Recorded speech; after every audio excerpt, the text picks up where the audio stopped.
Hey guys, and welcome back to another video. And today I'm going to give you my top 3 picks for budget shaving brushes. And for the purposes of this video, that's going to be synthetic brushes that are under 30 bucks. In fact, any of these 3 you can get here in the United States under $27 to your door, including shipping.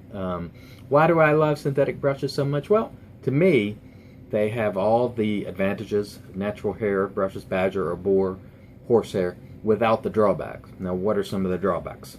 The smell, the break-in period, the cost, the long drying, the maintenance, the lack of durability. All of those things, sometimes you can have issues with natural hair brushes. Synthetics tend not to have those problems. So for that reason, I'm a big fan of them, and they're just generally affordable as well. So let's go ahead and start with my first pick. My first pick is a brush that was actually sent to me by Mason. He's in many of the groups. This is the Omega S series, which Busta also happens to be a fan of. It does come in a plastic box like this. It's nothing fancy, but I got to tell you, this is like $8.75 at Maggard Razors. This is a synthetic boar.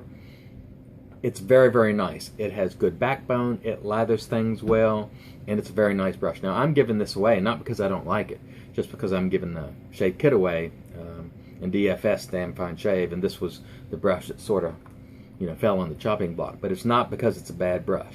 For $8.75 and $12 or $13 at the most to your door, this is a really good buy. Now, one thing I want to caution you about. For me, I did not like the long lofted in the S series that they have. They're the Pro series. They're a lot bigger than this. They were too scrubby. But this guy hits the spot. It performs well. It's inexpensive. And I'm using that term deliberately. I'm not saying cheap, because this is a nice brush. I mean, for the money. It's not cheap. It's not chintzy. This is a good brush for the money. Consider it if you're on a really tight budget, or you want an extra brush, you want a travel brush, or you just want a synthetic boar brush. Consider this guy, the shorter lofted S series from Omega, not the Omega Highs. I'm not a big fan of that series, but the S series, shorter lofted, thumbs up from me. All right, the next brush we're going to talk about is the Satin Tip, the Purist, and it comes in a nice little box like this. And this brush is $14.99, and it's to your door for about 20 bucks. Now, I couldn't believe actually how nice this brush was when it came to me. Now, it's not a heavy handle. The handle is light, but it's got a nice feel to it. Almost, it feels like satin. I mean, it feels kind of maybe rubbery. Nice gold lettering, all black. The knot is really nice. It reminds me a lot of the Mula black fiber. I don't know if it is a Mula black fiber knot, but it reminds me of that. And it's just a nice brush. And I had to decide to give one up, and I decided to keep this one over this one just because I like this color, and I do like this knot a little bit better. Really, really good value. Now, how will it hold up over time? I simply don't know, but I've used it, I think, 3 times, and to test lather a couple of soaps. It's a killer lathering brush. Feels good on the face. So this, for me, is an excellent choice for 20 bucks to your door here in the U.S. It's, again, the Satin Tip. And it says here, yeah, Satin Tip, the Purist. Very, very nice brush, in my opinion.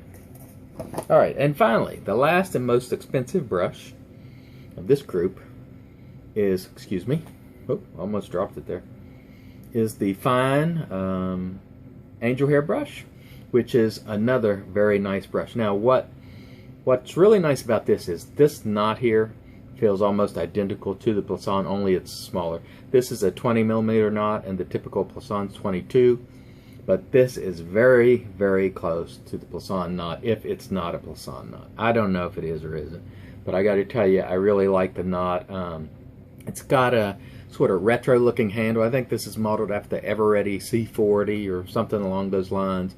Nice and shiny. There's a little bit of weight to it, not a ton, but to me, this is a very good value too. And for me, this was $26 to my door. And again, would make an excellent, just if you want a synthetic, you want your first synthetic, you want to pay a lot of money, you want to see what the hubbub about a Plaisson type knot is about, this would be a good option. Again, it's going to be a little bit smaller because it's going to have a slightly different feel, but not much. Overall, I think this is a very good brush. Now, it doesn't come in a box or anything. It just comes like this. It's wrapped well. And it comes, of course, from Fine. I really like this brush. Love the knot. It's another keeper for me. So, guys, if you're in the market for a synthetic and you're on a really tight budget, I would encourage you to take a look at one of these three. So Omega S, the shorter lofted ones, keep that in mind. The Satin Tip, the purest, or the Fine Angel Hair. All three are great brushes for me. I really enjoy them, and I'm looking forward to using them a lot more. And of course, I have brushes that are more expensive, and historically I've had brushes cost many more times than these, but these guys still run with them as far as I'm concerned. So if you're in the market again for synthetics, don't want to spend a lot, try one of these guys, or try them all and see what you think. Thanks, guys, as always, for watching, and hit me down below in the comments with any questions you have. Have a wonderful weekend.